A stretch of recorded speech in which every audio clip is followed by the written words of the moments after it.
ഇബാദത്ത് അള്ളാഹുവിന് മാത്രം അവകാശപ്പെട്ടതാണ്.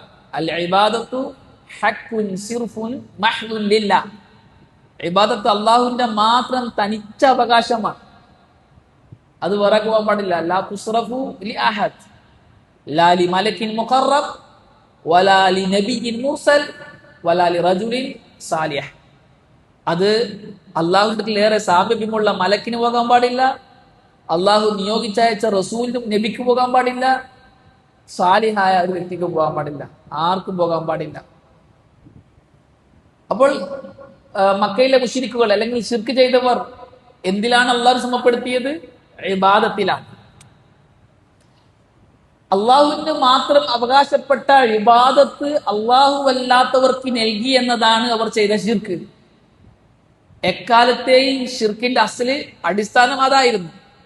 ഒന്നാമത്തെ പ്രവാചകൻ നൂഹ് അലൈഹി സ്വലാത്തു വസ്സലാമിനെ അള്ളാഹു സുബ്ഹാനഹു വ തആല റസൂലായി നിയോഗിച്ചത് നൂഹ് നബി ഏതൊരു കൗമിനെയാണ് അഭിസംബോധന ചെയ്തത്, ആ കൗമ് അള്ളാഹുവിന് മാത്രം അവകാശപ്പെട്ട ഇബാദത്ത് അള്ളാഹു അല്ലാത്തവർക്ക് നൽകി എന്നതുകൊണ്ടാണ്.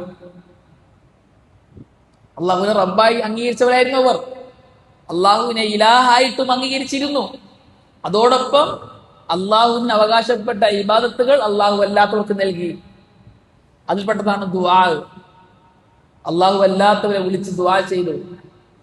അള്ളാഹു അല്ലാത്തവർ ഇസ്തിഗാസ നടത്തി. അള്ളാഹുവിന് മാത്രം അവകാശപ്പെട്ട കാര്യങ്ങൾ അള്ളാഹു അല്ലാത്തവർക്ക് നൽകി. അള്ളാഹുവിന് മാത്രം കഴിയുന്ന കാര്യങ്ങൾ അള്ളാഹു അല്ലാത്തവരോട് ചോദിച്ചു.